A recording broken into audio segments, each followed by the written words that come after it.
ऑपरेशनच्या नंतर पाईल्स पुन्हा उद्भवू शकतो का? नमस्कार मित्रांनो, मी डॉक्टर सम्राट जानकर तुमचं गटफिट क्लबमध्ये मनपूर्वक स्वागत आहे. मित्रांनो, नोव्हेंबर हा महिना पाईल्स अवेअरनेस मंथ म्हणून साजरा केला जातो. त्या अनुषंगाने दररोज एक व्हिडिओ आपण पाईल्सबद्दल घेऊन येत आहोत. एक महत्त्वाचा प्रश्न आहे, पाईल्स सर्जरीनंतर पुन्हा उद्भवू शकतो का?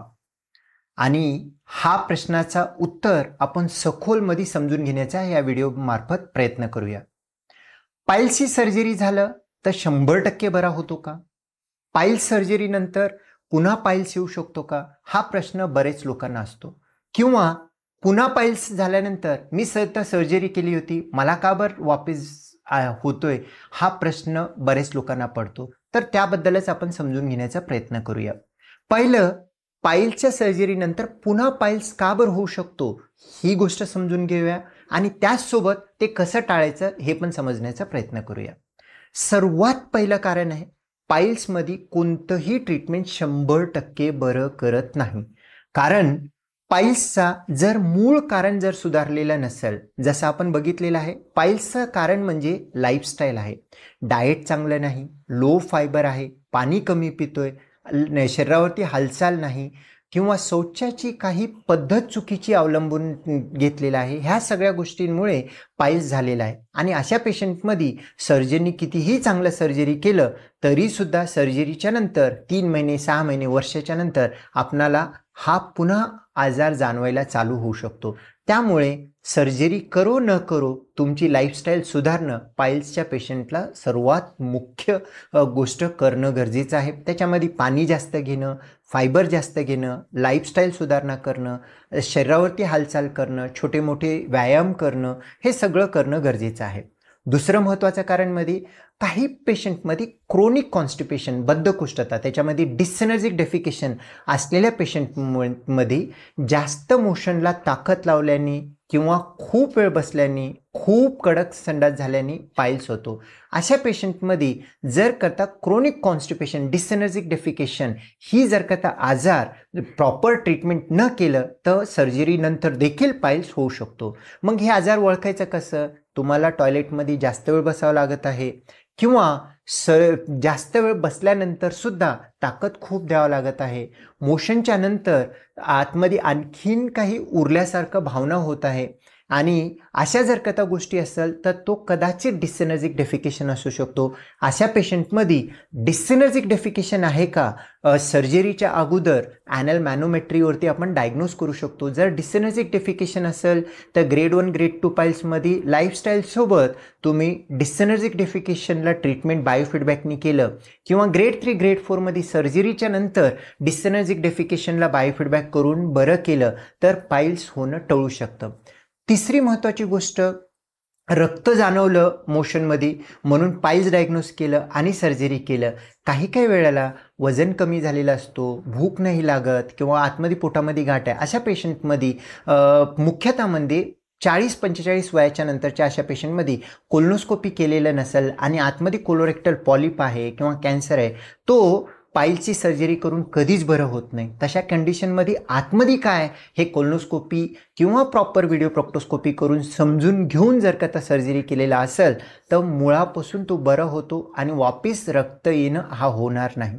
चौथी महत्त्वाची गोष्ट म्हणजे आपणाला काहीतरी पाईल्स झालेला आहे आणि लाज वाटतो म्हणून आपण पाईल्स सर्जन, लेझर सर्जन म्हणून अनक्वालिफाईड अशा व्यक्तींकडून सर्जरी जर का करून घेतलेला असेल तर प्रॉपर सर्जरी न झाल्यामुळे देखील पाईल्सचा उद्भव होऊ शकतो.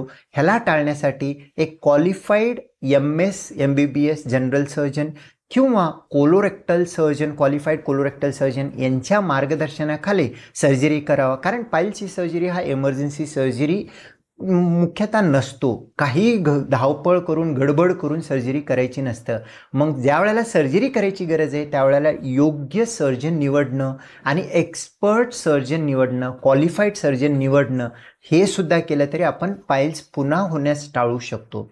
आणि लास्ट 5वी आणि महत्त्वाची गोष्ट म्हणजे जर करता प्रॉपर टेक्निक जर चूज नाही केलं तरी सुद्धा पाईल्स वापस होऊ शकतो. जसं की ग्रेड 1 ग्रेड 2 मध्ये तुम्ही जर का इंजेक्शन किंवा बँडिंग जर करता केलं आणि त्यासोबत लाईफस्टाईल जर का सुधारणा केली तर त्या पेशंटमध्ये तुमचं रिकरन्स वापस होण्याची शक्यता कमी होतो. ग्रेड 3 पेशंटमध्ये लेझर स्टेपलर ऑप्शन असू शकतो, पण ओपन सर्जरी हा चांगली असतो. पण ग्रेड 4 पेशंटमध्ये एक्सटर्नल पाईल्स असेल त्यामध्ये लेझर स्टेपलरपेक्षा ओपन सर्जरी थोडे दिवस त्रास होईल, पण त्याच्यामध्ये पूर्ण रिकव्हरी होऊ शकतो. अशा गोष्टी जर का प्रॉपरली केल्या असतील तर stage base grade base proper surgery choose केली. जसं की काही झालं तरी लेझर सर्जरी पाहिजे म्हणण्यापेक्षा तुमची स्टेज काय आहे, तुम्हाला एक्सटर्नल कंपोनंट जास्त आहे का इंटरनल कंपोनंट जास्त आहे हे समजून घेऊन प्रॉपर जर सर्जरी केलेली असेल तर वापस पुन्हा पाईल्स उद्भवण्याची शक्यता कमी होऊ शकतो. त्या गोष्टीसाठी एक प्रोक्टोस्कोपी किंवा व्हिडिओ प्रोक्टोस्कोपी करून प्रॉपर स्टेजिंग करणे आणि स्टेज बेस प्रॉपर सर्जरी करणे आणि जी गरजेची आहे ती करणे, हा एक क्वालिफाईड कोलोरेक्टल सर्जन थ्रू जर का केलेला असेल तर त्याच्यामध्ये तुम्हाला रिझल्ट चांगला येऊ शकतो. तर मित्रांनो, पाईल्स सर्जरीनंतर पाईल्स पुन्हा होऊ शकतो का? हो, होऊ शकतो, पण ते टाळता येऊ शकतो. आणि पाईल्स आहे म्हणून सर्जरी करणं किंवा लेझरच करणं हे गरजेचं आहे का? नाही.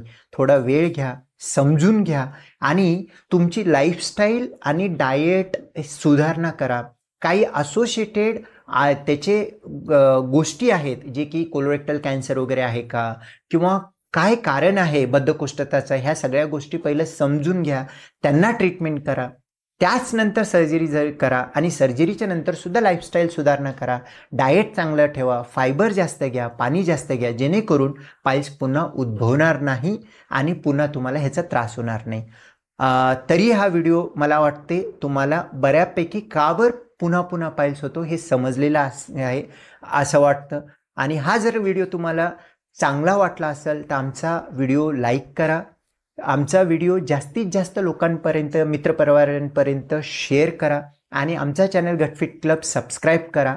आणि उद्याचा व्हिडिओ जो की पाईल्स अवेअरनेस मंथमध्ये आम्ही आणखीन एक पाईल्सबद्दल रिलीज करणार आहे तो न विसरता पहा. धन्यवाद.